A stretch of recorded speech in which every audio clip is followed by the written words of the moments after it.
Bienvenue dans la matrescence. Dans ce podcast, on part à l'aventure. L'aventure la plus merveilleuse et difficile de la vie, la parentalité. Laissez-vous embarquer au travers des épisodes qui explorent toutes les facettes, des plus complexes aux plus fun, du monde des parents.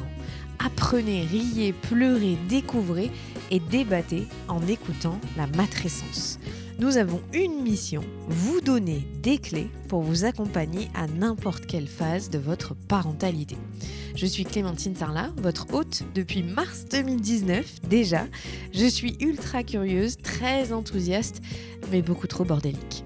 Je suis aussi maman de 3 petites filles qui m'aident à me remettre en question quotidiennement. Et dans une autre vie, j'ai été journaliste sportive à la télé et aujourd'hui, je vous aide à rayonner dans votre parentalité. Abonnez-vous pour ne rien rater. Allez, let's go!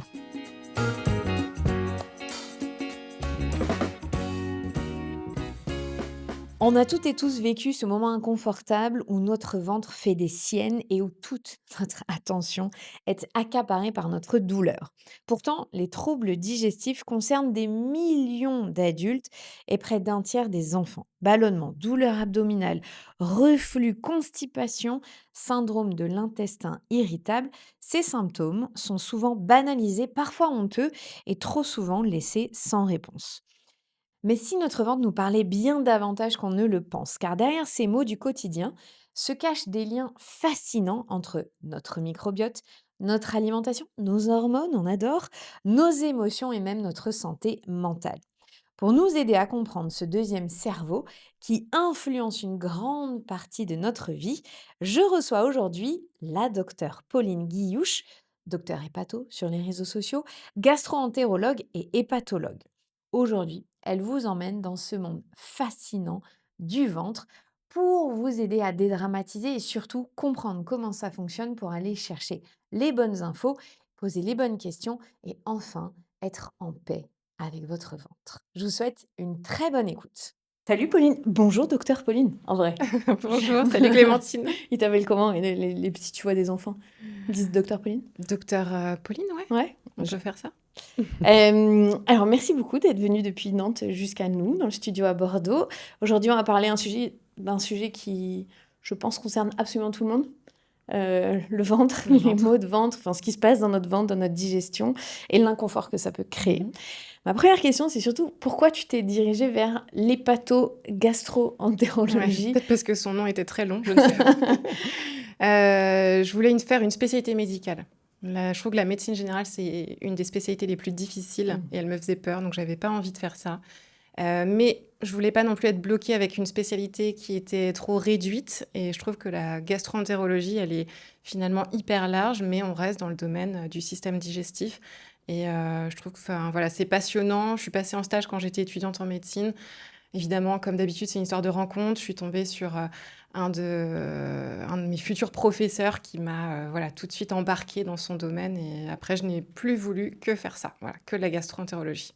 C'est fou parce qu'à chaque fois, je pose cette question aux médecins ou psychiatres ou peu importe ce que c'est leur spécialité et vous avez quasiment tous le même discours, c'est-à-dire vous n'êtes pas...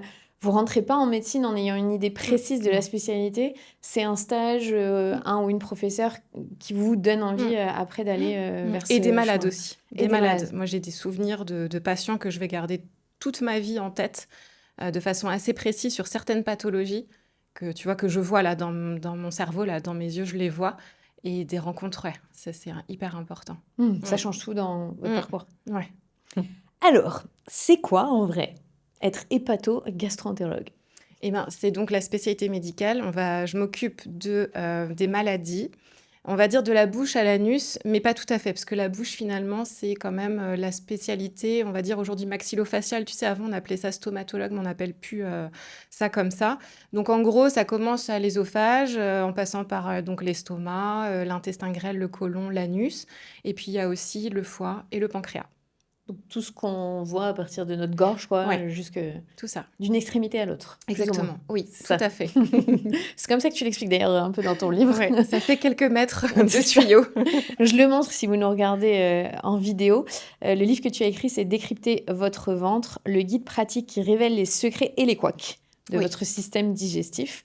Et franchement, je vous le recommande parce que je l'ai même lu avec, mes filles qui Mmh. sont alors c'est surtout celle qui a 9 ans.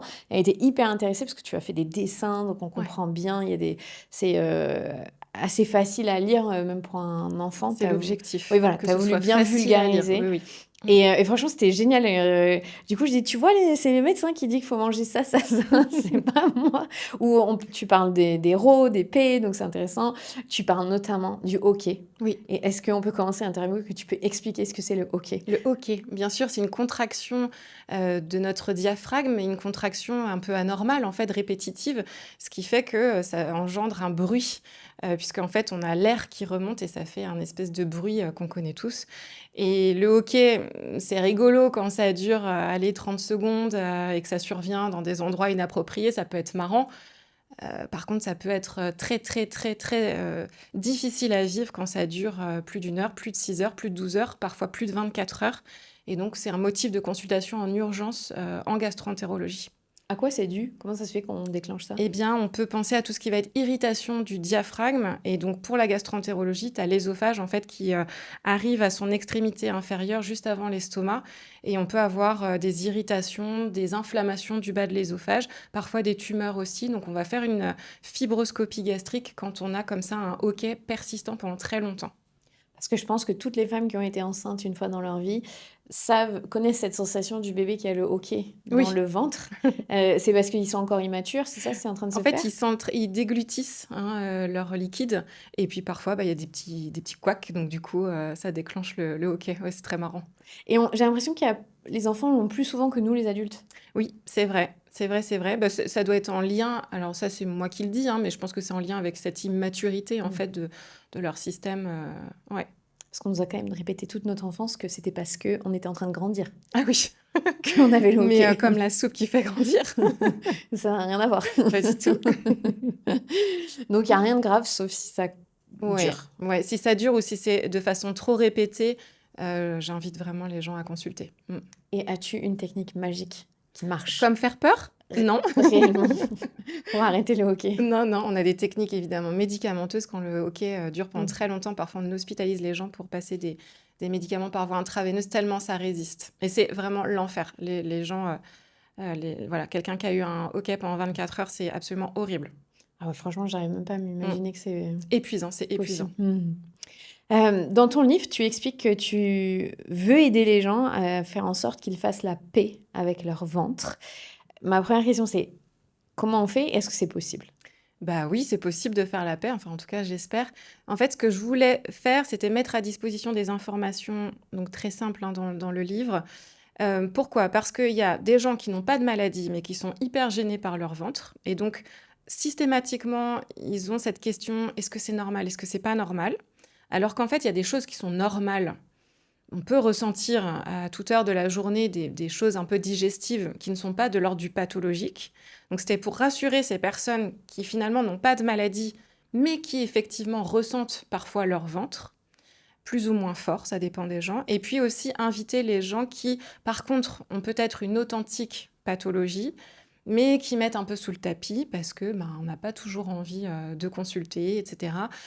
Je voulais les encourager aussi à pouvoir en parler quand même avec un médecin. Mmh. Mais oui, c'est possible de faire la paix, bien évidemment. Il faut commencer peut-être par en parler, tout simplement. Mais c'est un peu une zone honteuse, non? Tu as cette Ben oui, sensation? il y a plein de tabous autour du ventre parce que tout de suite, quand on parle du ventre, on assimile à c'est pas propre, c'est un peu dégoûtant, et puis on va parler des selles, et puis on va parler des paix. Alors, j'ose pas trop en parler, je suis mal à l'aise, alors qu'en fait, je veux dire, tout le monde fait caca. Donc voilà, C'est ce que je répète à mes filles tout le temps. Je dis: «Tu sais, ta maîtresse aussi, elle pète et elle fait caca». «Ah bon?» exactement. Eh oui. Bah ouais. Mais c'est encore difficile, non, dans Ouais. ta spécialité de déstigmatiser, Ah oui, mais j'imagine, j'ai des patients qui s'excusent alors qu'ils sont quand même en consultation de gastro-entérologie, qui me disent: «Je suis désolée, mais bon, je vais vous en parler». Bah oui, oui, allez-y, parce qu'en fait, on est là pour ça, hein. Mais c'est dur, franchement, ça me fait de la peine parce que j'imagine qu'il y a des gens qui retardent des diagnostics pendant longtemps Ouais. L par honte Ah bah oui, et peur de l'incontinence parler de ça. anale chez la femme, je te raconte pas, Il y avait une étude, alors elle est un peu ancienne, parce qu'il y a peu d'études dans cette pathologie-là, mais il y avait une étude qui montrait que 85%, je crois, des gastro-entérologues, donc attention, c'est des spécialistes, ignoraient que finalement leurs patients avaient une incontinence anale parce qu'en fait, ils n'avaient même pas osé en parler à leurs spécialistes. Tu vois le truc? Et alors, l'incontinence anale de la femme, c'est encore pire parce que les femmes n'en parlent pas. Elles se disent, c'est normal, peut-être j'ai eu des enfants, donc c'est normal d'avoir une fuite de gaz ou une fuite de sel de temps en temps. Non, ce n'est pas normal. Ou en tout cas, il faut absolument en parler. Il y a des méthodes, évidemment, de rééducation, par exemple, etc. Mais ça reste encore l'incontinence anale. Autant l'incontinence urinaire, les femmes en parlent quand même plus. Mais alors, l'incontinence anale, je pense que c'est vraiment très honteux. En tout cas, c'est l'idée. Et alors là, c'est hyper tabou. Hyper tabou. Et tu peux avoir des patientes qui sont âgées, enfin, je veux dire, Ouais, c'est tout âge tout âge, pour bien sûr. ce type d'incontinence. Ouais, ouais. Déjà, quand on est en postpartum après l'accouchement, ça peut arriver puisque le Oui, périnée oui, est détendu. oui, oui, oui. Et donc là, quand on fait normalement notre rééducation du périnée, Mm, on vient solliciter oui, tout le périnée, donc ça englobe aussi vers oui. l'anus. Si jamais on continue pas, enfin en Ouais, tout ouais, cas ouais. qu'il continue à avoir des Alors, problèmes, c'est là où il faut s'alerter. oui, et la rééducation du périnée, elle va quand même cibler un peu plus le vagin. Mhm. Tu vois, donc on peut avoir une sonde vaginale ou on peut avoir éventuellement la kiné ou la sage-femme qui met ses doigts au niveau du vagin. Si on a des fuites de gaz ou des fuites de sel, il faut quand même en parler parce que peut-être on va y associer une rééducation vraiment anorectale en mettant éventuellement une sonde par l'anus. Donc c'est quelque chose de complémentaire. Bien sûr que la rééducation qu'on connaît toutes, en tout cas celles qui sont passées par là, peut suffire, mais quand on a un doute, vaut mieux en parler comme d'habitude, quoi. Et est-ce que les sages-femmes et les kinés sont formés pour Pas tous. l'anus? Ok. Pas tous, pas toutes. Et là encore, normalement, votre pro de santé sait vers qui vous adresser si il ou elle ne le fait pas, en fait. Il y a un annuaire, on peut trouver tout ça. Est-ce que c'est normal que les proutes sentent? Alors, Mauvais ou pas, je sais rien, mais qu'il y ait une odeur. la majorité ne sentent pas. Ok. Donc ça, c'est déjà une bonne nouvelle. Oui, c'est lié à l'odeur en fait un peu soufrée, aux résidus un peu soufrés, donc finalement, grosso modo, qui viennent de notre alimentation. Et donc oui, un PEP, ben, ça peut puer, quoi, mais c'est OK. Combien de fois par jour, en moyenne, un être humain pète? Alors là, il y a eu des études aussi, mais en fait, c'est des études, je veux dire, il faut imaginer les gens qui comptent leur PEP par jour. Enfin, c'est quand même très compliqué à faire, mais on avait dit qu'entre 15 et 30, enfin, c'est très large en fait finalement. Donc voilà, et puis il y a des pets où on ne se rend pas compte non plus, parce qu'en fait on pète la nuit sans s'en rendre compte. Voilà. C'est pour ça que j'allais dire comment tu calcules, sachant qu'on sait très bien si on a dormi avec quelqu'un qui dort à côté de nous, Oui, que parfois la personne mais elle bien dort et sûr. elle pète. Oui, oui, bien sûr. Si tu te couches ballonné, Hmm. tu vois, tu as un peu mal au ventre, tu es un peu ballonné, tu as le ventre tendu, le lendemain tu te réveilles, tu as plutôt le ventre plat, normalement, tu as expulsé, quoi. Voilà. Qu'est-ce que tu conseilles à tes patientes qui te disent, ben moi je me retiens à la maison, euh, ça se fait pas de péter chez moi, donc je sors du lit, je vais ailleurs, ou j'imagine que c'est pas tout à fait bon pour le transit de faire ça. Ça peut finir par faire très mal au Mhm. ventre. On a toutes et tous peut-être expérimenté ces premiers jours de relation, voilà, où effectivement on n'ose pas aller aux toilettes parce qu'on est chez l'autre personne et on essaye de se retenir, ça fait mal au ventre. Mm. Alors ça, c'est à voir dans son couple, hein, bien évidemment. Je ne suis pas là pour dire quoi que ce soit, mais ça devrait être moins tabou et plus accepté. Et encore une fois, on revient sur l'idée que c'est la femme, globalement, Qui retient. qui retient. Mm. Voilà. Je, je- je pense que dans les couples, s'il y a bien quelqu'un qui se retient, c'est quand même plus la femme que l'homme. Tu veux dire que tu n'as pas de patient homme qui vient te voir en te disant je suis gênée parce que j'ose pas péter devant ma femme? Eh bien, écoute, non. Oui. Par contre, j'imagine que tu as des patientes Oui, qui t'expliquent qu'elles mettent des stratégies en place ouais, pour ça. ouais, ouais, Mm. ouais, ouais, ouais. Alors, j'aimerais qu'on prenne un exemple très concret. Imaginons que j'ai mangé, mais je ne saurais pas dire exactement quoi. Et le soir, je suis très ballonnée, j'ai mal au ventre et je ne sais pas quoi faire pour aller mieux. Ok. Qu'est-ce qu'on peut faire première chose qui pourrait Mm. nous aider? Mm.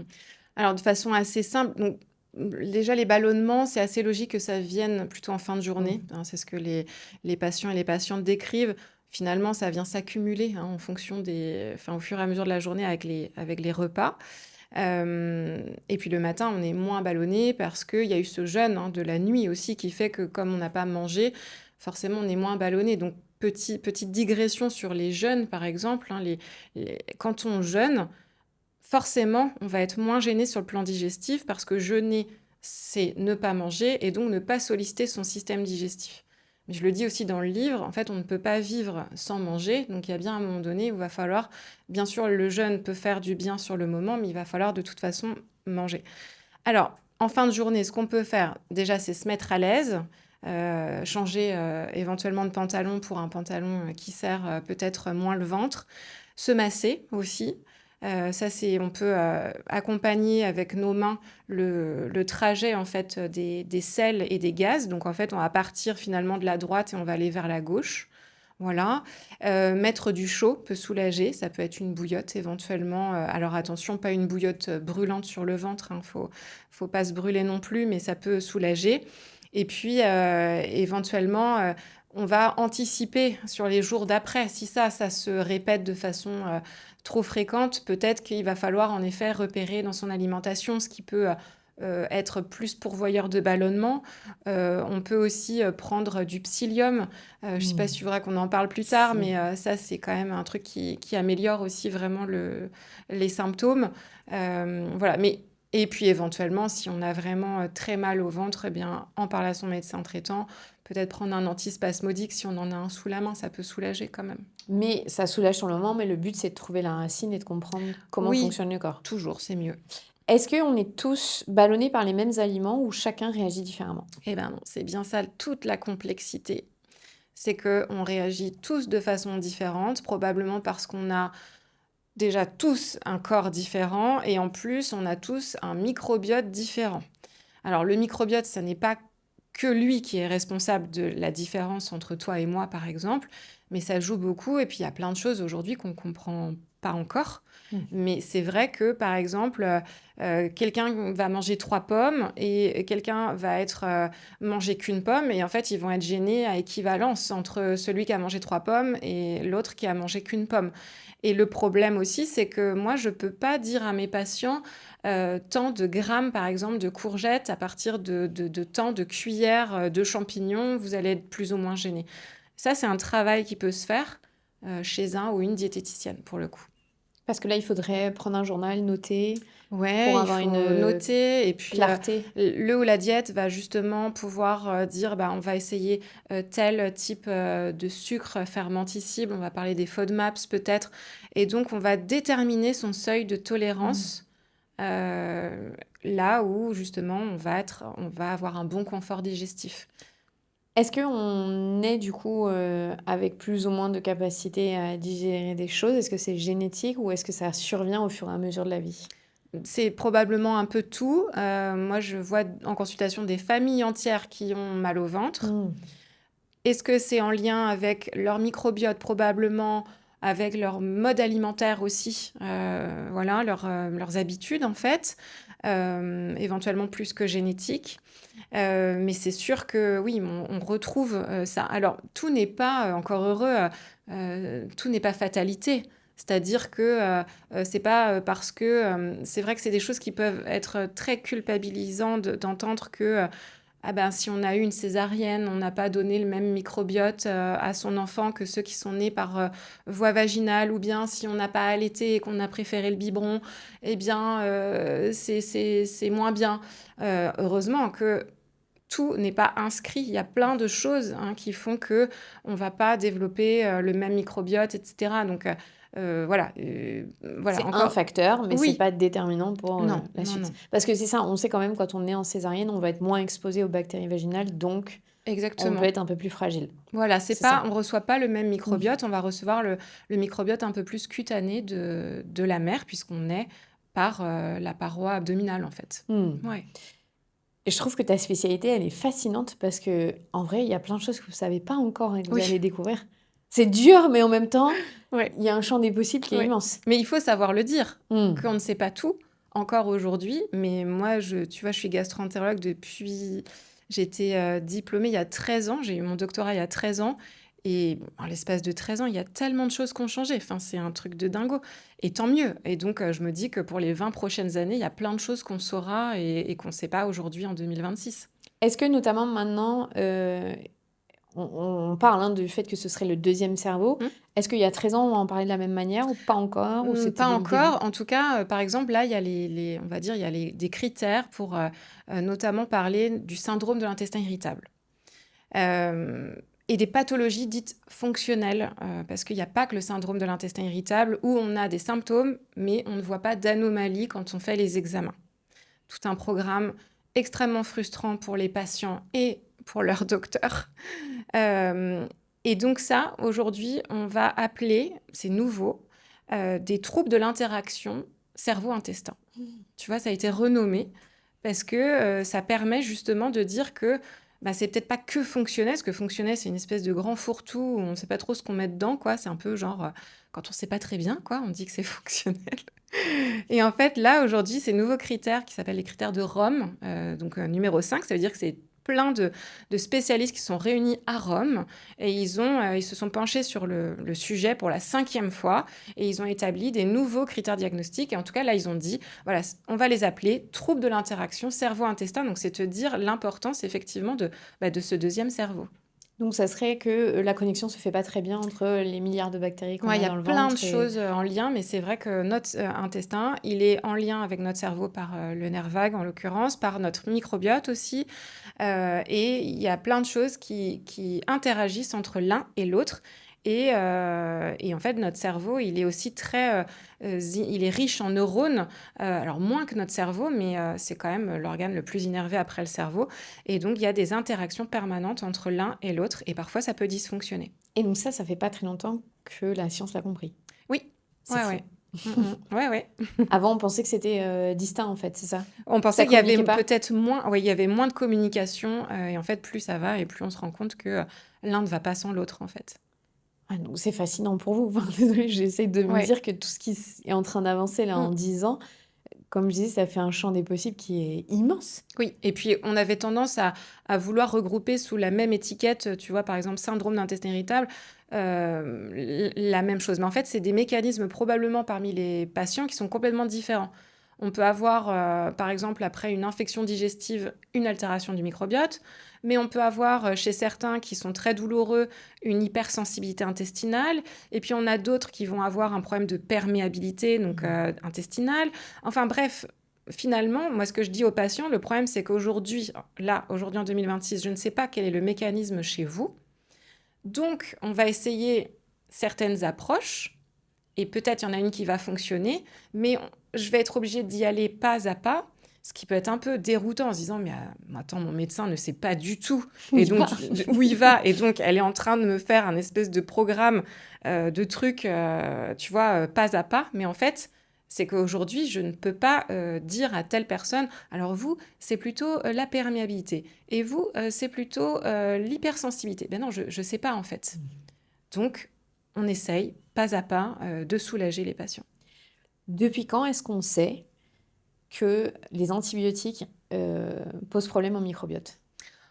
Ça fait assez longtemps. Après, ce qu'on ne savait pas très bien, c'est en quoi finalement ça allait altérer et quelles conséquences ça pouvait avoir. Ce qu'on sait effectivement, c'est que ben oui, l'usage répété d'antibiotiques chez l'enfant ou même chez le nourrisson, ben oui, c'est pas terrible pour le microbiote.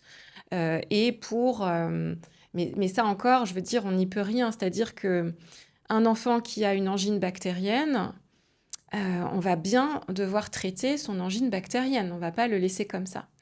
Donc, on peut essayer éventuellement parfois de proposer des probiotiques chez ces enfants qui sont sous antibiotiques. Le niveau de preuve, il est quand même assez faible, hein. Aujourd'hui, par exemple, la Société européenne de pédiatrie, les niveaux de preuve ne sont pas très élevés pour donner des probiotiques, mais on peut essayer. Mais on peut quand même se dire que le microbiote, il est très résilient malgré tout, et que comme ça, sur une cure d'antibiotiques, notre microbiote, dans la majorité des cas, il va revenir à la normale après, hein. C'est plus si on a enchaîné. Oui, Depuis l'enfance, il y a des enfants, voilà, ça oui. leur sauve la vie, donc Mais il y bien a pas sûr, on de a des enfants sujet. qui font des infections à Mmh. répétition parce qu'ils ont des problèmes médicaux. En fait, les antibiotiques leur sauvent la vie, on n'a pas le choix. Mais ces enfants-là, faut être attentif Ouais, quand même à comment sont leurs selles, leurs maux de ventre, ce oui, qui se passe derrière, en ouais, fait. ouais, ouais, tout à fait. Il y a des enfants pour qui les antibiotiques, ça a aucune Ah conséquence? oui, On est ouais, ouais, encore inégaux face à ça? complètement. Oui, puis ça dépend de l'antibiotique en plus. Ah OK, de la Ouais, souche. ouais, ça dépend de. T'as des antibiotiques qui vont être plus ou moins ciblés, on va dire, et puis t'en as d'autres qui vont un peu tout décaper, entre guillemets. Tu vois l'image. Je vois. Tu peux nous donner non, en fait, ça c'est, les antibiotiques, ils les donnent en fonction de ce Bah qu'on oui, a besoin de ouais, traiter. ouais. Donc on n'a pas trop le choix. Non. Heu, alors, est-ce que tu on peut reprendre sur, notamment les aliments qui peuvent, faire gonfler le ventre, les FODMAPs, que tu nous expliques un peu, ce qui peut créer de l'inconfort chez nous, Hmm. qu'on ait conscience de ça. Encore une fois, tu l'as bien expliqué, on n'est pas tous égaux. Non. Donc peut-être que chez toi, ça va rien faire, chez moi, oui. Hmm. Mais au moins, on sait quand même qu'il y a quelques catégories d'aliments qui posent problème. Oui.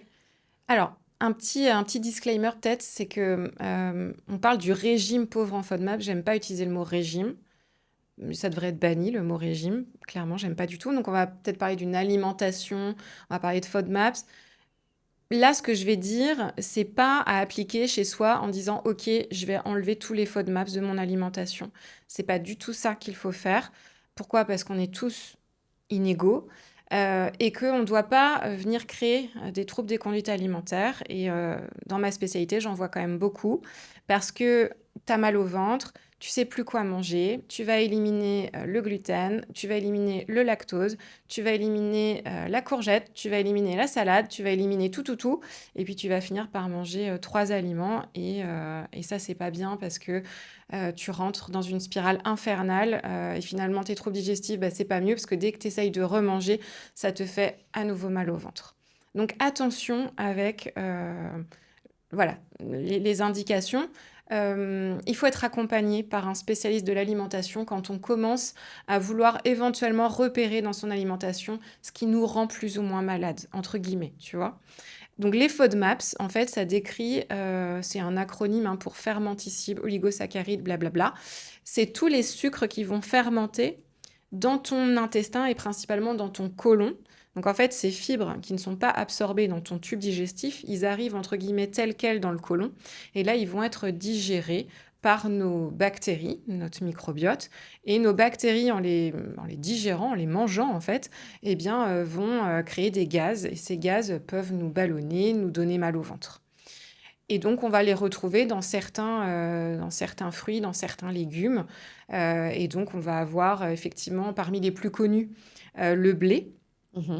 Et donc, on va se dire, ah, ok, je suis intolérante au blé, donc il faut que j'enlève tout le gluten. Et en fait, c'est pas vraiment ça. C'est pas la protéine qui est dans le blé. En fait, c'est vraiment, donc c'est pas la protéine du gluten, c'est le sucre en fait qui est dans le blé qui fait ballonner. Donc c'est pas ni une allergie, c'est pas une maladie cœliaque. C'est effectivement que si vous mangez beaucoup de pain et de pain blanc par exemple dans la journée, ben, on peut avoir tendance à gonfler, mais c'est presque un peu logique, puisque du coup, on va manger beaucoup de ces sucres qui fermentent. Et il paraît qu'il y a eu on a des souches, enfin des graines de blé anciens qui, eux, seraient moins irritants, si on fait le pain avec, pour notre, intestin? Ouais, ça peut. Après, tout est une question, encore une fois, parfois de cuisson. On sait Mmh. que si tu manges du pain au levain, par exemple, c'est mieux digéré. Donc, tu vois, finalement, c'est pas vraiment le blé en lui-même qui pose problème, c'est tout ce qu'il y a finalement autour. On connaît le lactose aussi, c'est un autre sucre qui fermente. Et souvent, c'est vrai que quand on grandit, on n'a plus cette enzyme qui s'appelle la lactase, qui vient couper donc le sucre du lait. Et c'est vrai qu'on a, voilà, quand on est enfant et puis adolescent, il y en a plein qui boivent un bol de lait le matin. Puis en fait, Oh au là bout là. d'un moment, ça fait hyper mal au ventre. Moi, je l'ai expérimenté en fin d'adolescence. Je pouvais plus parce que j'étais pliée en deux. Et c'est vrai. Et en fait, c'est assez physiologique finalement de perdre cette lactase. Et pourquoi on a ça, en fait? Tu vois, c'est d'un point de vue d'évolution, à quoi ça sert? Ben, peut-être que quand t'es petit, tu vois, ça te permet effectivement de plus boire de lait. Et puis quand t'es grand, t'en as moins besoin. Mmh. Mais c'est pas parce qu'on est entre guillemets, intolérant au lactose qu'on va ne plus manger de fromage. Parce que dans les fromages à pâte dure, tu as très très peu de lactose, donc tu peux en manger. Le grand risque, c'est de ne plus prendre aucun produit laitier alors qu'on en a besoin pour nos os, etc. Donc on peut être gêné par le Oui, lactose, mais ça ne veut pas dire qu'on doit faire une éviction totale. On doit exactement. faire attention à comment C'est on... surtout le lait, en fait. Ouais, un grand bol de lait. Voilà. Oh, j'avoue, non, je n'aurais même pas envie. Là, waouh, ça fait mal. Ça décape. Ça peut faire très mal au ventre. Et là, est-ce que là, dans ces cas-là, parce que tu expliques dans ton livre qu'on ne peut pas digérer ce qu'on vient d'ingérer, mais si on a une indigestion, justement, là, ça peut aller très vite ou c'est quand même une indigestion d'il y a 24 heures? Quand on a, par exemple, une infection alimentaire, je sais pas moi, quand on va au restaurant malheureusement et dans les cuisines, il y a eu un petit problème de contamination, je vais dire des choses horribles par un panari par exemple en cuisine, quelqu'un qui a une infection au bout du doigt. Vraiment, bien évidemment que les restaurateurs qui vont m'écouter vont me dire: «Mais c'est n'importe quoi, qu'est-ce qu'elle raconte?» Bien sûr que non, on a des normes d'hygiène, bien évidemment. Néanmoins, nous, on a fait un gala de médecine il y a de nombreuses années où nous avons été plus d'une centaine à se vider quelques heures après ce gala. Ce n'était pas parce que nous étions alcoolisés, c'est parce que nous avions mangé l'entrée qui vraisemblablement était quand même contaminée à un germe plutôt de la peau, parce que on sait qu'en termes d'heures, enfin c'est arrivé genre 4 à 6 heures après, donc extrêmement rapide. Là, c'est très très rapide. En fait, tu sais pourquoi il y a une diarrhée et des vomissements comme ça, de façon hyper brutale? C'est parce que notre corps, en fait, il veut éliminer Ah. cette bactérie. Et donc, ça donne un marasme. Mais 100 médecins qui Ouais, vomissent et qui vont aux toilettes, je m'en souviens comme si c'était hier. Ah bah, j'imagine que t'es pas la seule. J'étais pas la seule, c'était l'enfer. Oh, heureusement que vous étiez médecin. Donc on peut, avoir une indigestion très rapide Ouais, s'il y a une bactérie ouais. ou un vrai mais si c'est, une intolérance à trop de lactose, est-ce que ça arriverait dans l'heure, les 2 heures ou là, c'est plus long? Ça peut être assez rapide, hein, d'avoir mal au ventre en tout cas. Ça peut être assez rapide, quelques heures après le fameux bol de lait, par exemple. Ah parce que moi, ça m'est déjà arrivé. Ouais, Mais ouais, ouais. là, tu te vides de ce que tu viens de manger. Ouais, ouais, ouais. C'est là ton corps, il a dit: «Hop, hop, hop». Ouais, quelqu'un qui est vraiment intolérant au lactose et qui boit un bol de lait, Mmh. ça va quand même assez vite, hein. OK. Ouais.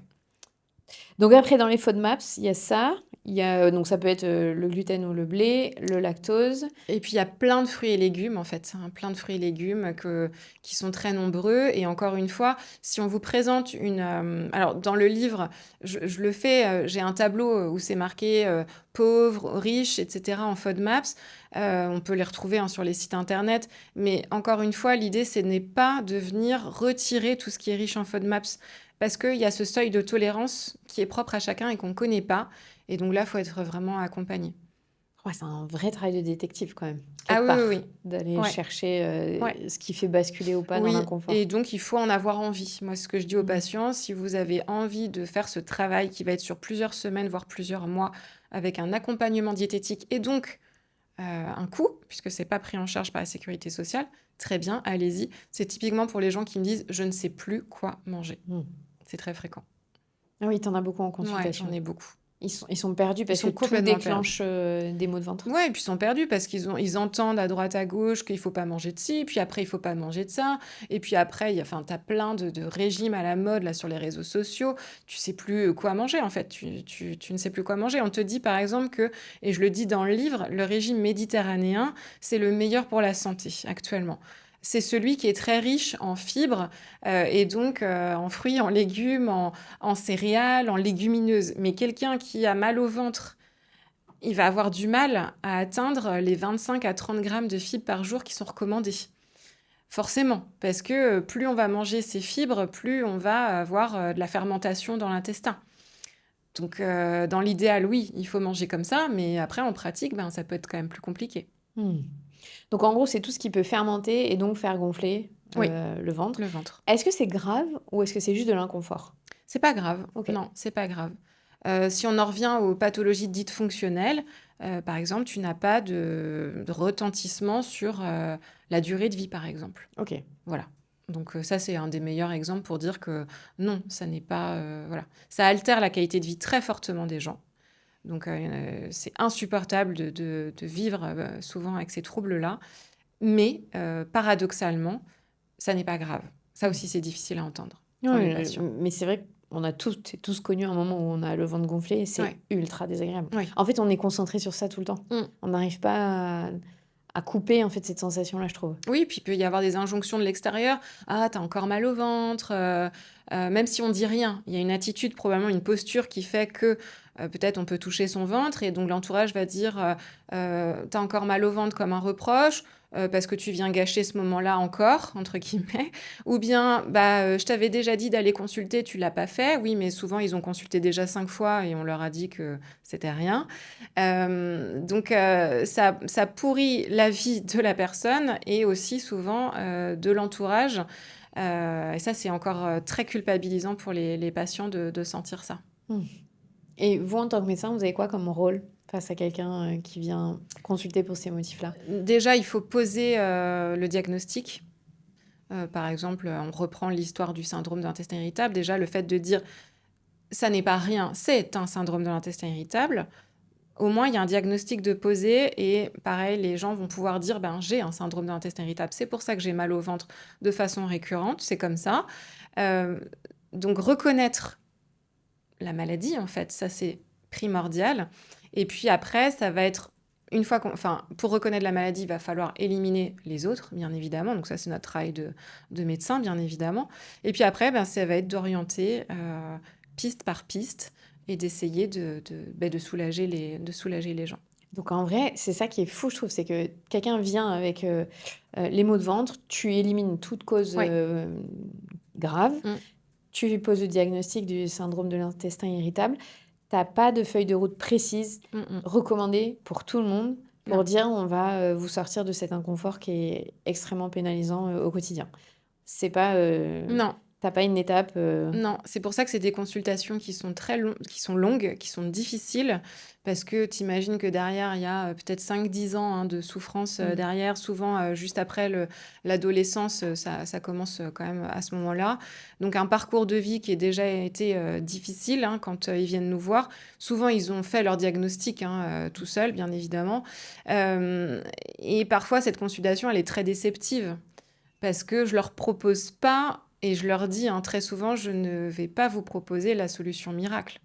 Parce que je l'ai pas. Si je l'avais, ce serait génial, mais vous le sauriez déjà et en fait, je ne l'ai pas. Donc on va accompagner tant bien que mal, et puis en plus, ben, je n'ai pas, voilà, comme je le disais tout à l'heure, ça dépend des gens. La personne qui n'a pas du tout envie d'aller vers la diététicienne, ben, on va pas y aller. C'est-à-dire que je vais proposer autre chose, on va faire autre chose. Il y a des gens qui me disent: «Moi, je veux pas entendre parler des médicaments». Très bien, d'ailleurs, les médicaments, ça marche pas très bien, donc on va essayer autre chose. Il y en a d'autres, qui vont trouver la solution, tout seuls, parce que le délai de consultation étant tellement long parfois que, moi, j'ai une anecdote qui est quand même, assez extraordinaire. Une dame qui, oh, la quarantaine, qui avait, changé de travail, qui avait, voilà, qui avait fait plein de changements dans sa vie, qui avait essayé plein de choses. Ça n'allait toujours pas. Elle s'est séparée.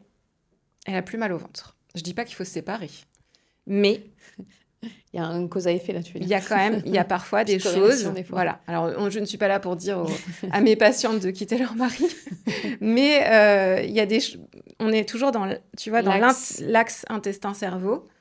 Il y avait probablement un mal-être, ça n'allait pas du tout, en fait et elle m'a dit: «Mais moi j'ai trouvé je sais pourquoi je vais mieux, en fait».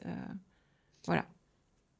À quel moment, tu captes aussi que le stress, a une incidence, sur, ce qu'on peut ressentir comme symptômes dans le ventre? Ouais, c'est assez fréquent quand Ah même, ouais. hein. Ouais. Mmh. C'est assez fréquent, ça vient renforcer alors encore une fois, ça n'est pas que l'expression du stress, bien sûr que non, mais le fait d'avoir cette qualité de vie altérée, ces symptômes, heu, ça stresse, parce qu'on a aussi peur d'avoir quelque chose de plus grave. Ah oui, c'est un cercle Il y vicieux a un là. espèce de cercle Mmh. vicieux qui se fait. Hem et puis quand en fait, on le voit en consultation, hein, je veux dire quand tu as quelqu'un de très anxieux, ça se voit quand même assez vite. Quelqu'un qui a toute sa liste de questions, qui fait 2 pages, voilà, on a certains profils comme ça ou qui sont très dans le contrôle ou et c'est comme ça, hein, on fait avec. Mais parfois c'est pas très bien perçu. De dire, ben, je pense que, par exemple, des techniques de relaxation, peut-être, ça pourrait faire du bien, de cohérence cardiaque. Parfois, ça n'est pas bien reçu du tout parce que le risque, c'est que la personne en face ne retienne que ça. Ah, elle m'a dit que j'étais trop stressée. Non, j'ai pas dit ça. J'ai dit que parmi probablement les choses pour aller mieux, ben, il fallait quand même prendre en compte ça. Mais voilà, ça peut être mal perçu. Et j'imagine c'est dur parce que en tant que femme, souvent, on s'est entendu dire par des médecins: «Vous êtes trop stressée, c'est rien», Oui. quand il y avait vraiment quelque chose. Mm, Et donc parfois, mm, on a du mm, mal aussi mm, à faire la part des choses sur, ce qui peut être un stress et qui nous mm, génère mm. des symptômes et il y a peut-être autre chose. Tu vois, comment tu gères ça? Alors, il y a plein de... Heureusement, l'expérience, plus je vieillis et plus j'ai de l'expérience, donc ça, c'est chouette.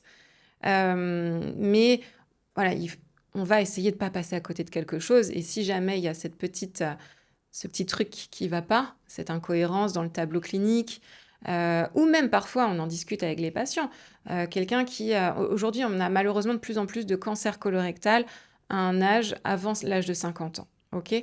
Donc, quelqu'un qui a 40 ans, qui a un tableau de syndrome de l'intestin irritable, moi je lui dis, est-ce que, honnêtement, je suis pas sûre qu'il y ait besoin de faire une coloscopie, je pense que c'est ça, mais ça s'entend aussi d'aller faire cet examen.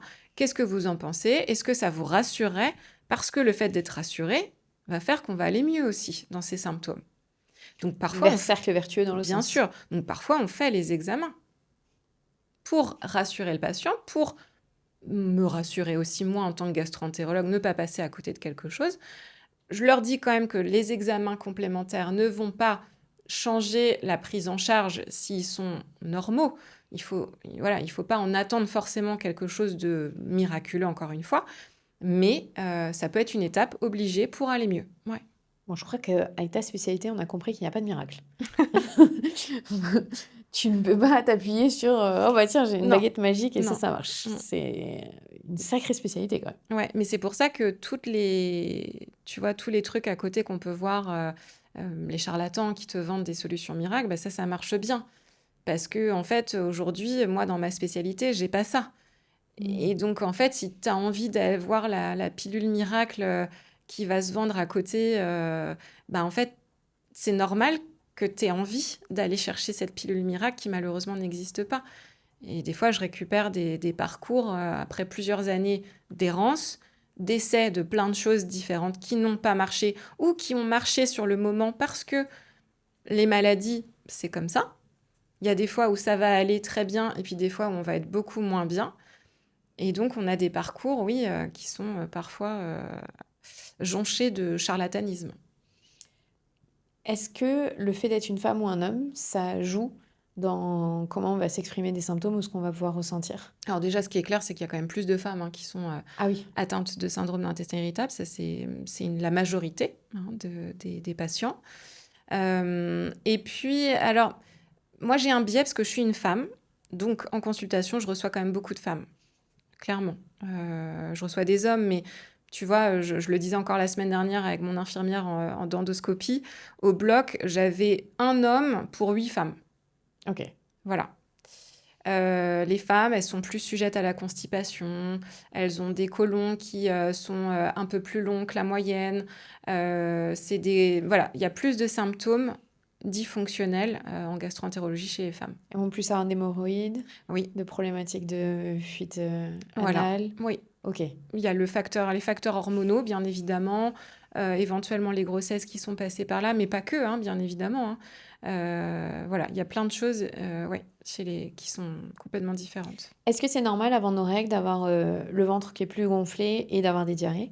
Oui, c'est une accélération du transit qu'on retrouve assez classiquement juste avant les règles et sur les premiers jours de règles. Ouais, ouais, ouais. Pourquoi?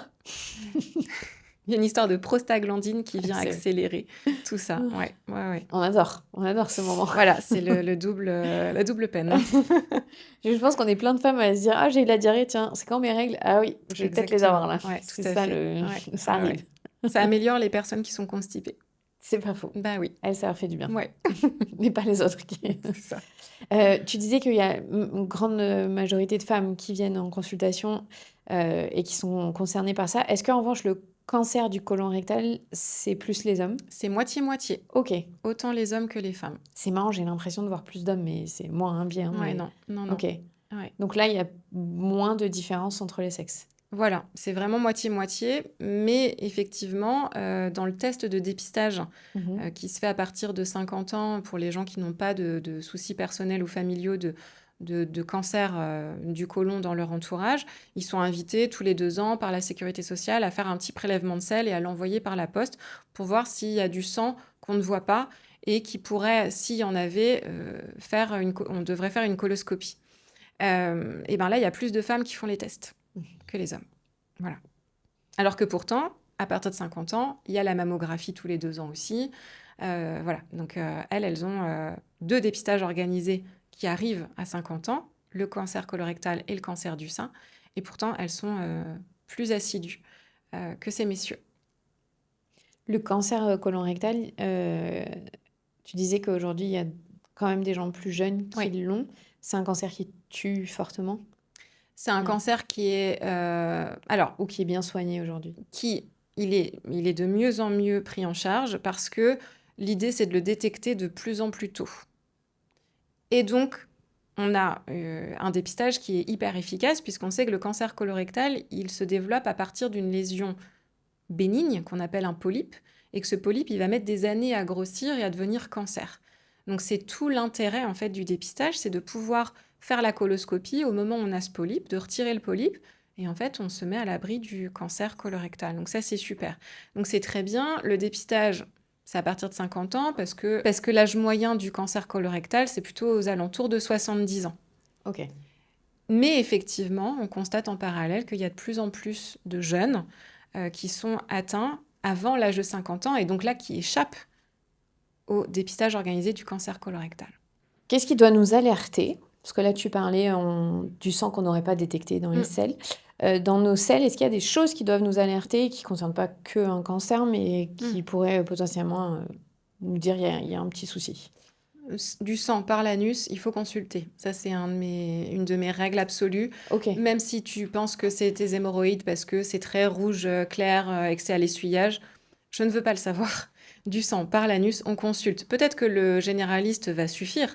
Il va examiner, etc. Il va vous dire, OK, effectivement, c'est les hémorroïdes, très bien. Mais au moins, on aura consulté. Donc ça, c'est vraiment une règle. Du sang par l'anus, on consulte.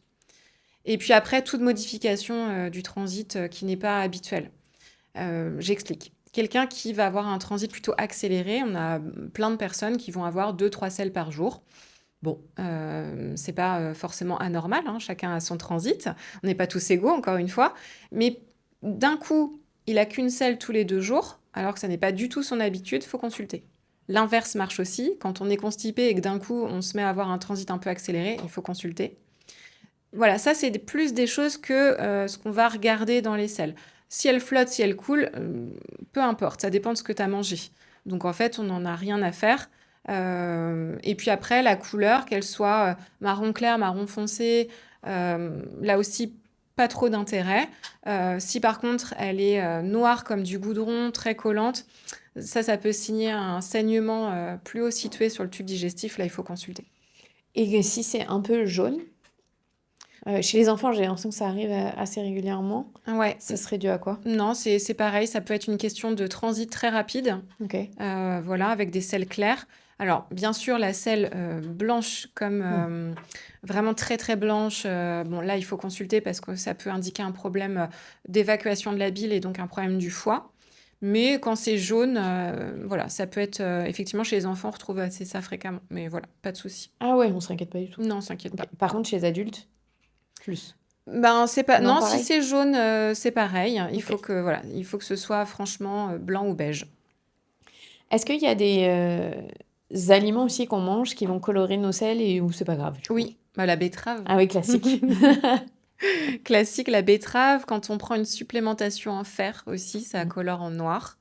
Voilà, ça, c'est des petites causes de consultation ou de choses où, finalement, c'est un peu passé à la trappe et puis, on récupère comme ça: «Mais vous avez pas mangé, de la betterave? Ah mais si, c'est vrai!» Voilà, Donc tout va bien. tout va bien.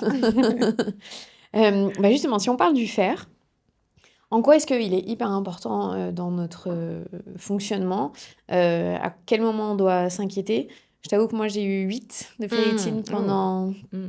beaucoup trop d'années. C'est pas beaucoup? Non, c'est pas beaucoup. Tu peux nous dire les taux, tu vois? Est-ce que c'est important de le faire assez régulièrement, surtout si on est une femme? Qu'est-ce que ça implique? Alors, la carence en fer, on va regarder la ferritine qui est en fait la réserve en fer dans l'organisme.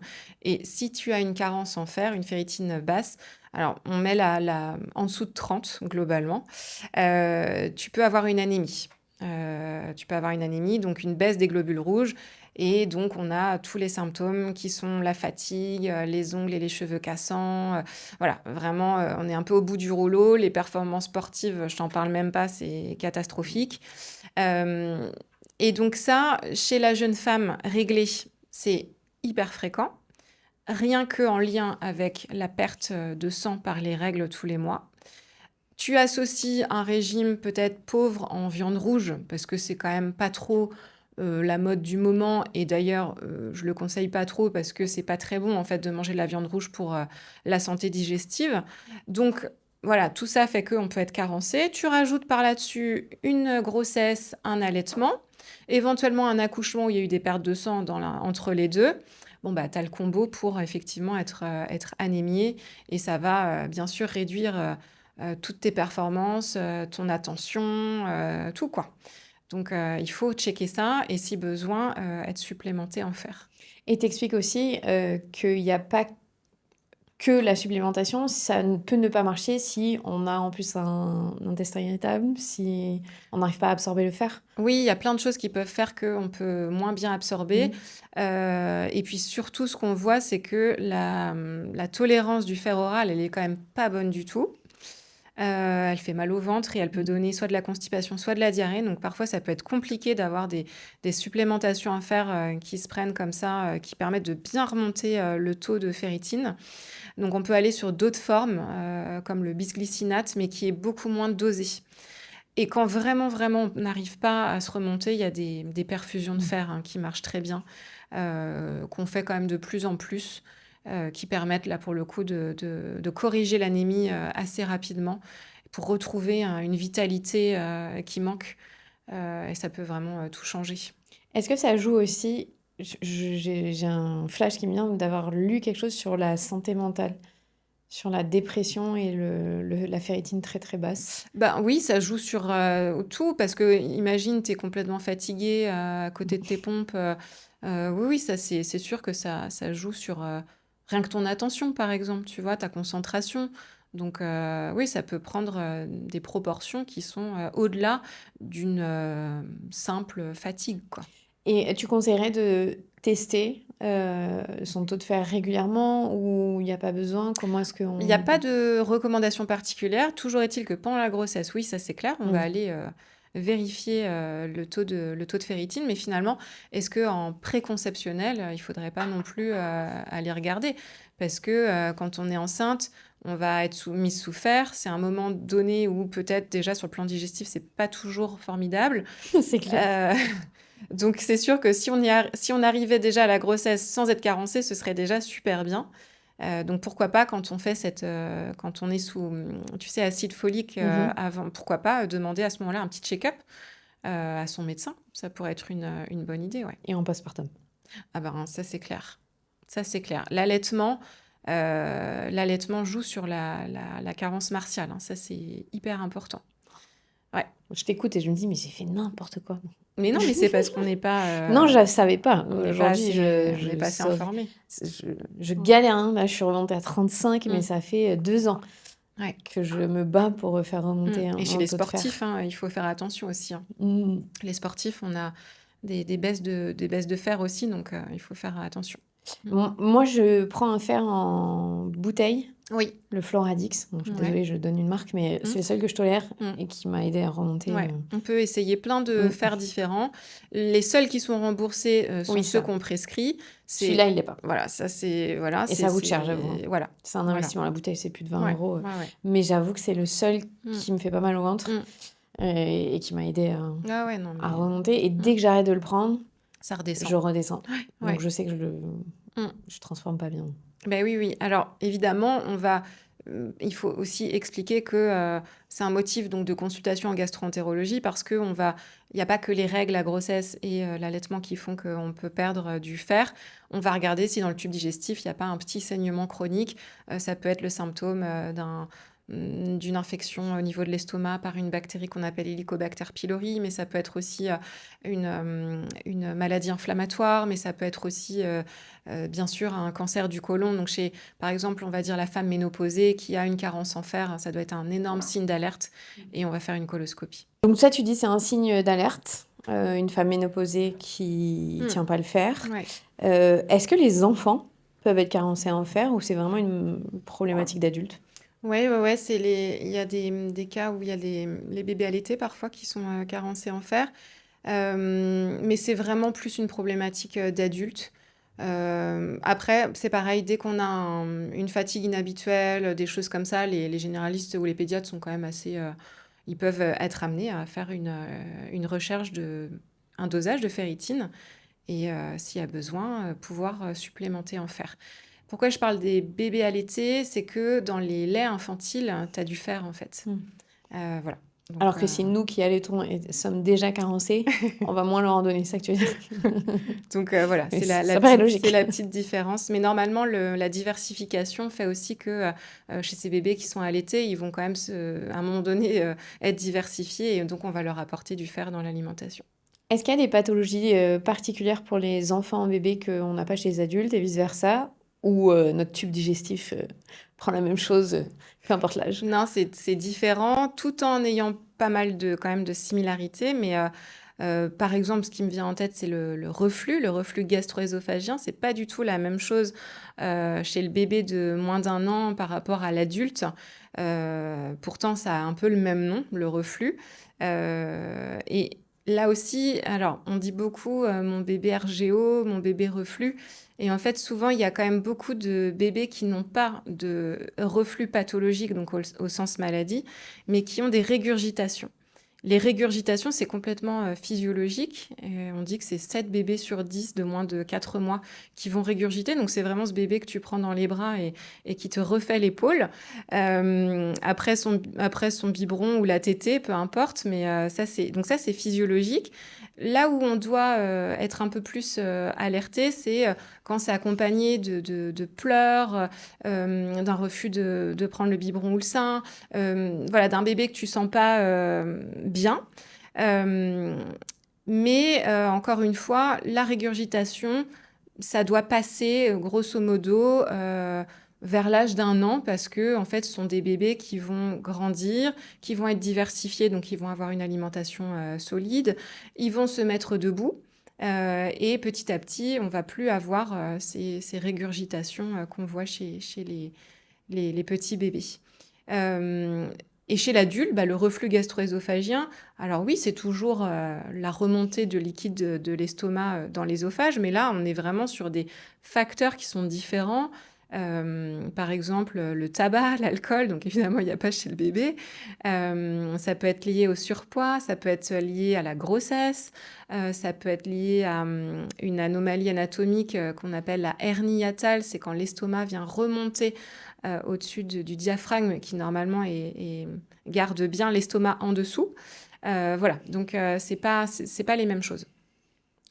Et le reflux, ça doit passer. Le RGO chez les enfants doit à un moment s'arrêter. Oui, les régurgitations, elles passent toutes seules. Donc si l'inconfort persiste, c'est que c'est autre chose. Voilà, il faut en parler avec son médecin, avec son pédiatre éventuellement. Mais vraiment, il faut rassurer les parents. Un bébé qui régurgite, et même s'il régurgite beaucoup, parfois c'est assez impressionnant ce qu'il régurgite. C'est pas forcément un problème en fait. Et on ne doit pas médicamenter systématiquement. On sait aujourd'hui qu'on surmédicamente, ces bébés qui régurgitent, alors qu'en fait, c'est simplement lié à leur petit estomac, à leur sphincter inférieur de l'œsophage, donc à ce muscle qui fait, on va dire la barrière, entre l'œsophage et l'estomac, qui est immature et donc du coup qui fait passer le liquide et en fait, ces bébés, ils sont allongés et donc forcément, le liquide, remonte un peu. Donc les petites techniques, qu'on connaît, c'est, éventuellement de faire le row en plein milieu d'un biberon ou d'une tétée, pas forcément que à la fin, on peut en faire plusieurs pauses. On peut aussi donner éventuellement des repas plus petits. Alors si le bébé est au biberon, c'est plus facile parce que du coup on sait combien on leur donne et on peut leur donner plus dans la journée. Et puis ça va être ensuite de le maintenir contre soi ou en position semi-assise dans un transat par exemple sur les 20-30 minutes qui suivent le repas. Ce qui doit nous alerter, c'est un bébé qui pleure beaucoup, qui Ouais, est oui. inconfortable, qui est, Mm. allongé, ça devient ça se voit, Ouais, ouais. Quand ils veulent pas prendre le sein ou mmh. le biberon, c'est que probablement il y a peut-être effectivement de la douleur, mais les traitements, on va vraiment les garder pour des séquences très courtes, de quelques semaines pour traiter une inflammation sur l'œsophage. Et quand le reflux, le véritable reflux cette fois-ci, et pas les simples régurgitations, persiste, on doit penser à l'allergie aux protéines de lait de vache. Alors c'est ce que tu me disais avant qu'on commence, qu'avant c'était Oui, sous-diagnostiqué et qu'aujourd'hui on a tendance à peut-être le voir un peu ouais, trop? ouais. Alors qu'en fait, un bébé qui pleure, tu sais, on appelle ça les coliques du nourrisson. Mmh. Et en fait, aujourd'hui, on ne devrait pas l'appeler comme ça, parce qu'en fait, on ne sait pas si c'est une histoire de maux de ventre. On devrait appeler ça les pleurs excessifs du nourrisson. Et en fait, il y a un pic entre 1 et 2 mois, et ça rentre normalement dans l'ordre vers 3-4 mois. Et en fait, aujourd'hui, on ne sait pas en fait si ces pleurs sont en lien avec véritablement le ventre et des douleurs. Et donc, c'est vrai que ces bébés qui pleurent beaucoup, que ce soit peut-être sur un reflux ou, entre guillemets, sur les coliques, on se pose la question, et c'est normal en tant que parent, parce que c'est hyper angoissant, un bébé qui pleure quand même énormément, enfin, voilà. Et donc, on essaye de chercher la cause, la cause, la cause, la cause. Comme tout, comme pour tout, finalement, tout ce qu'on a dit depuis le début, on essaye de chercher toujours la cause. Et parfois, en fait, c'est simplement l'expression de ces pleurs du bébé, et puis ça va passer. Donc, l'allergie aux protéines de lait de vache, oui, ça existe, bien évidemment, c'est la première allergie alimentaire de l'enfant, donc bien évidemment que ça existe, mais aujourd'hui, peut-être, on y pense un peu trop, et donc on met les bébés sous des laits, des hydrolysats, en fait, donc des protéines, c'est des protéines de lait de vache, mais qui sont beaucoup plus petites, et qui sont censées, du coup, ne pas donner de réaction à l'enfant. Sont des laits qui coûtent cher et en fait peut-être qu'ils sont pas nécessaires. Et surtout, on ne sait pas pendant combien de temps on va donner ces laits, alors qu'en fait peut-être que ça n'était que l'expression transitoire, oui, de colique du nourrisson et puis ce serait passé tout seul en fait. C'est dur, hein, ces âges-là de savoir, d'être Ouais, et puis les parents ils veulent bien faire mais évidemment bien et sûr, ils cherchent, bien la sûr. cause. Puis parfois c'est une autre maladie, parfois c'est une neuroatypie, parfois il y a Mm, plein de choses dans mm. les pleurs des bébés et Mais oui, c parfois égoïstement, je me dis: «Je suis contente de ne plus être dans cette phase» parce que c'est c'est dur, difficile, ouais, c'est c'est difficile angoissant. quand ils sont tout petits. Hem, est-ce qu'il y a des bons réflexes à adopter en famille? Parce qu'on s'adresse aux parents majoritairement, pour que, le transit familial, parce que je parle quand même de tout le monde, soit bon, tu vois? Toi, Ah, tu fais quoi? Parce que tu as 3 enfants aussi. je leur montre comment on fait à manger. OK. Ouais, je pense que c'est le truc.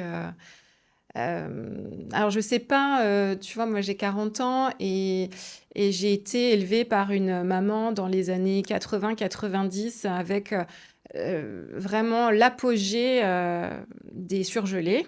Le micro-ondes aussi. Voilà, des boîtes, et cetera, et c'était un peu la révolution, même la liberté de la femme qui travaille, et cetera, et donc ne pas faire à manger, c'était presque peut-être le combat, en tout cas, de ma maman, et qui a finalement très peu cuisiné devant moi, et je n'ai eu aucun bagage culinaire presque, et je me suis retrouvée étudiante ne sachant pas faire à manger et donc me nourrissant d'aliments ultra transformés que je trouvais au supermarché.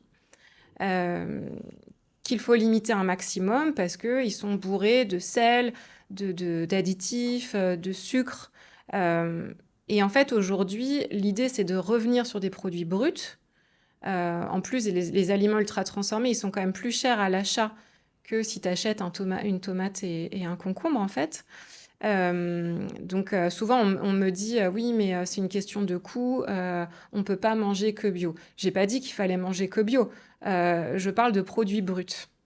Les produits bruts, et là encore une fois je parle pas d'acheter de la viande etc. puisque à titre personnel moi j'en mange pas beaucoup. Donc on est plutôt sur encore une fois un régime méditerranéen, beaucoup de légumes, des fruits, des légumineuses, enfin faire un dalle de lentilles ça coûte beaucoup moins cher que un gros steak.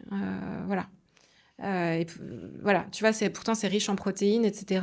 Alors, j'ai pas dit que mes enfants, ils adoraient le dalle de lentilles, attention. Donne-nous comment c'est ta Non, non, baguette magique, là. j'ai pas dit ça. Mais en tout cas, j'essaye, et leur papa aussi cuisine, hein, c'est pas que, évidemment, le rôle de la mère, fort heureusement. Mais je pense qu'aujourd'hui, l'éducation à l'alimentation, c'est capital. Je trouve probablement qu'on n'en parle pas encore assez à l'école, au collège et au lycée. Et ça, c'est bien dommage parce que finalement, de reprendre les bases de l'alimentation, c'est hyper... Alors oui, en SVT, à un moment donné, ils voient ça un petit peu, mais plutôt sur le côté un peu scientifique.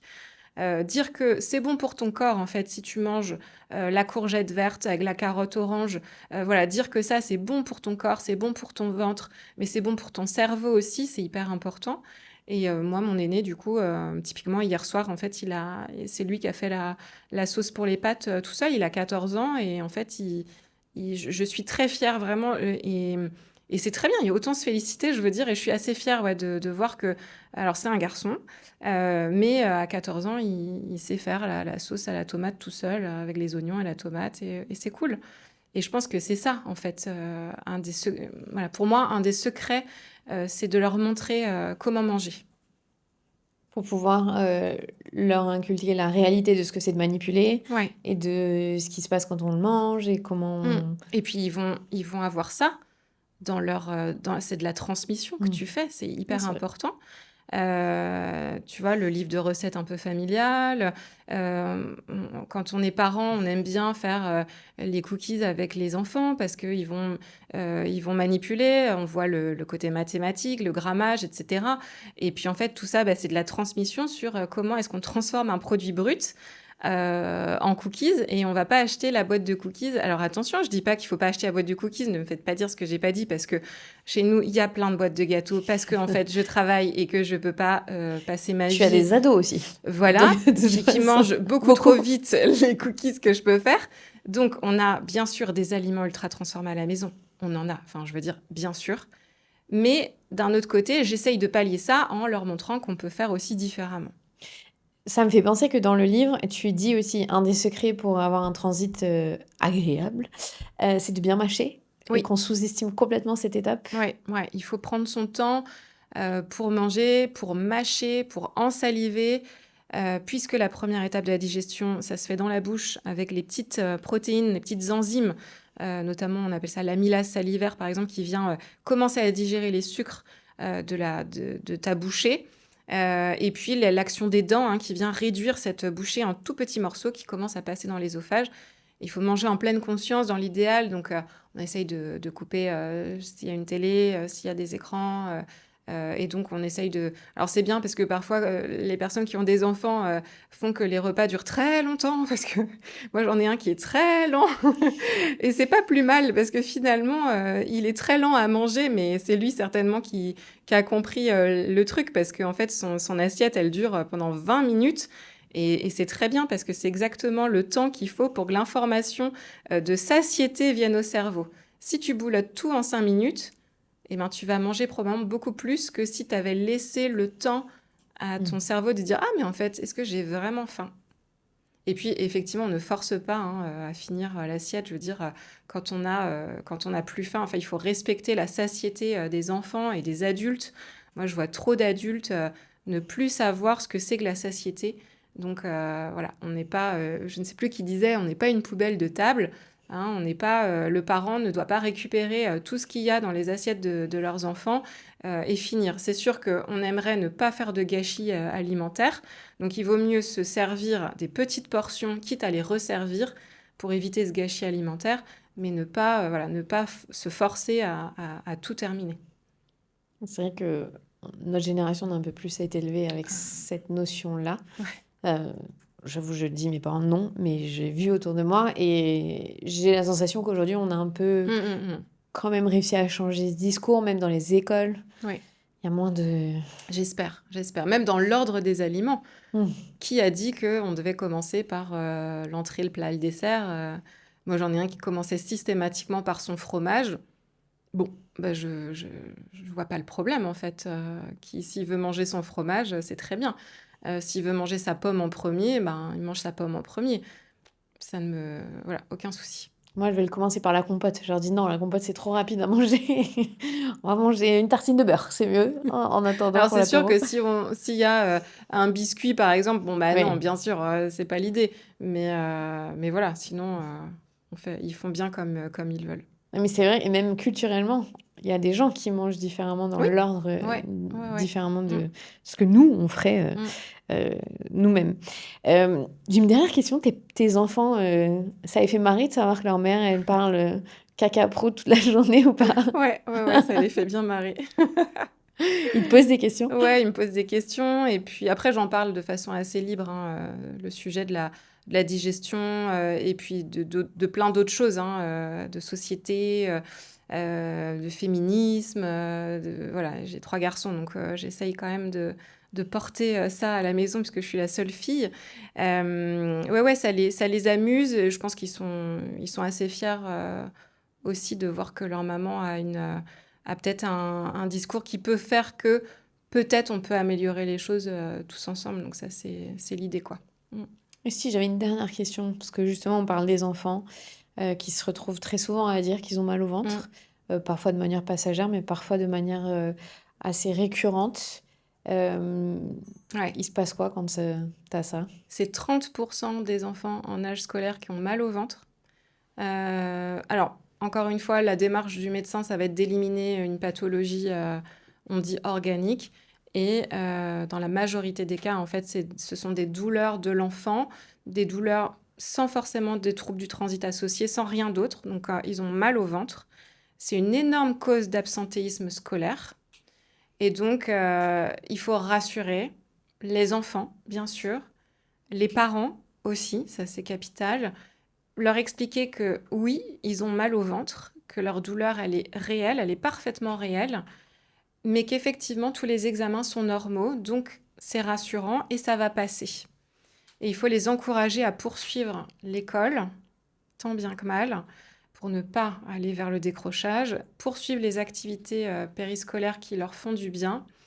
Ça va être d'orienter les parents et l'enfant éventuellement vers des techniques non médicamenteuses, puisque les médicaments, ça marche pas très bien là-dessus. Ça peut être l'hypnose qui fonctionne, ça peut être bien évidemment de la psychothérapie de soutien, ça peut être des TCC, donc tout ce qui est thérapie cognitivo-comportementale, méditation, relaxation, voilà, toutes ces choses-là qui vraiment apportent du bénéfice. Et voilà, on rassure, on rassure, on rassure. Et c'est très fréquent, très angoissant, très pénible à vivre pour les enfants et pour leurs parents. Ouais, Elle est forte, cette stat, de ce que tu disais. ouais. 30% C'est des enfants beaucoup. en âge scolaire, oui, c'est énorme. Ouais, c'est énorme. Hmm. C'est énorme. Ah, c'est un motif de consultation en médecine générale et en pédiatrie et en gastropédiatrie qui est énorme. Et si c'est pas, donc ça peut être ce qu'on disait de l'angoisse qui peut être liée après au refus scolaire anxieux, on a fait un épisode dessus. Ça pourrait être quoi chez les enfants, si c'est pas ça? Il y a plein de choses et c'est pour ça qu'il faut... c'est pour ça que les consultations peuvent être un peu, encore une fois, longues et qu'on doit s'aider éventuellement d'autres professionnels de santé qui sont peut-être pas médecins, parce qu'il y a plein de choses. Il y a l'école, qu'est-ce qui se passe à l'école, qu'est-ce qui se passe au sein de la famille. Il y a plein de petites choses à détricoter. Les enfants qui ont mal au ventre sont souvent des anxieux, Moi, je me rappelle d'une jeune patiente qui arrivait, voilà, ses maux de ventre ont commencé en première. Il y avait le bac à la fin de l'année, l'orientation. En terminale, ça a continué. Cette fois-ci, les épreuves plus importantes du bac. Voilà, il y avait une anxiété de performance assez énorme. Et donc là, ce qui lui a fait du bien, finalement, c'était plutôt tout ce qui est relaxation, etc., sophrologie, gestion de son stress. Mais les enfants, un enfant de 9 ans n'est pas toujours en capacité de dire c'est mon stress ou j'ai peur de ci, de ça ou de ci. Et en fait, il va dire j'ai mal au ventre.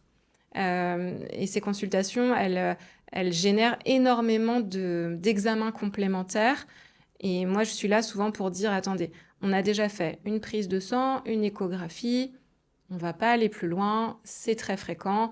On ne va pas aller dans le côté invasif des examens. Ça, ce serait une erreur parce qu'on vient quand même, enfin, tu vois, proposer une fibroscopie, une coloscopie à un enfant, ça doit être réservé à des pathologies comme une maladie inflammatoire intestinale. Mais voilà, il ne faut pas non plus faire plus de mal que de bien. Hein. Ça peut jamais être. Les enfants sont pas sujets au cancer estomac ou Non, du côlon. non, c'est pas ce genre. Non, non, non. T'es jamais face à des grosses pathologies chez les enfants? Ou si, quand Il même? peut y avoir des pathologies, bien sûr, comme une maladie de Crohn ou une rectocolite hémorragique notamment, qui peuvent arriver dès l'enfance. On a des petits patients qui peuvent avoir 6, 8 ans et avoir ce genre de maladie. Donc, c'est effectivement des pathologies lourdes. Mais encore une fois, ça reste, et heureusement, une minorité. Ok. C'est ce qu'il faut bien retenir. Est-ce que tu as l'impression qu'on a vu pas mal de choses ou il y a des choses que tu aimerais encore J'ai dire. l'impression qu'on a bien on a brossé Pas mal, quand même. un gros tableau de ma spécialité. Et on a bien compris que tu n'as pas la baguette magique. J'aimerais. Merci beaucoup, Pauline. Merci vraiment de t'être déplacée, d'avoir pris la journée aussi, parce que du coup, tu vois pas de patients. Avec plaisir. Donc, on les embrasse, tes patients. Ouais. Mais tu viens diffuser ton savoir, du coup, différemment. Et merci pour ce livre. Je recommande encore une fois Décrypter votre ventre. Il est fun, il est bien illustré. Donc, c'est Camille, c'est ça, Van Ouais, Bell. Camille Van Bell, ouais. Et puis, même avec les enfants, je disais, on peut le lire. Et c'est ça qui est chouette. Tout à fait. Merci Clémentine. Merci à toi. Vous venez d'écouter un nouvel épisode de La Matrescence et je vous suis infiniment reconnaissante de faire partie de cette aventure extraordinaire de la parentalité. Vous êtes peut-être nouveaux parents, futurs parents, vous êtes peut-être oncles, tantes, amis. En tout cas, merci de vous intéresser à ces sujets qui sont primordiaux. Et pour ça, vous pouvez surtout faire quelque chose, partager ces épisodes autour de vous parce que ça a un impact immense pour la société si on veut construire quelque chose qui nous ressemble. Merci, prenez soin de vous.